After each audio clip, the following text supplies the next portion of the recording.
The other thing that's interesting, we found out Browns are working to move the start of training camp this summer to Greenbrier in West Virginia. At least, and keep in mind they get to camp earlier because they're playing in the Hall of Fame game a week earlier down in Canton. I think it's a great idea. They need to get away and get things going because they need to hit the ground running. Yeah, you know what? I have some mixed feelings on this. I get that they're going to practice in Berea and fans will be able to go, and it might even be the same number of practices in the past. But it also feels like, you've been out there a ton of times, Dave. There's a bunch of fans that like to go every day. They go as much as they can, and you're kind of robbing them of maybe 8 practices. So, I feel that. I think it's tougher for the media, right? You got to go down to West Virginia. There's, you know how the media is. It's tough to spend 10 days somewhere. So from those perspectives, I have kind of quite mixed feelings about it.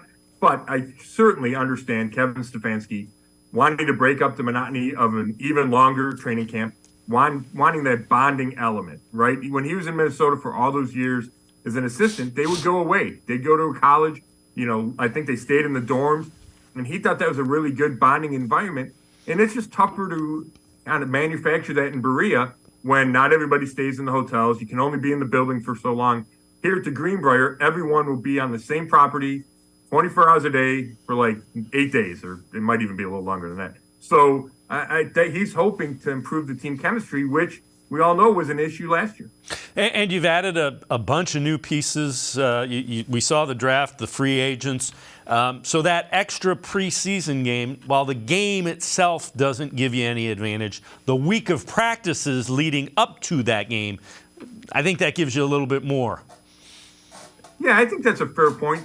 Coaches want as much practice time as they can get right, but I think it's a balancing act then. It's Stefanski's going to take him to the Greenbrier. Before they play the Eagles in the preseason, he's going to take them to Philly for a couple days because you don't want guys, kind of beating their heads against each other, against the wall in Berea for, 6 weeks or whatever it would be. That can kind of have it's almost like addition by subtraction, right? You reach a point of diminishing returns.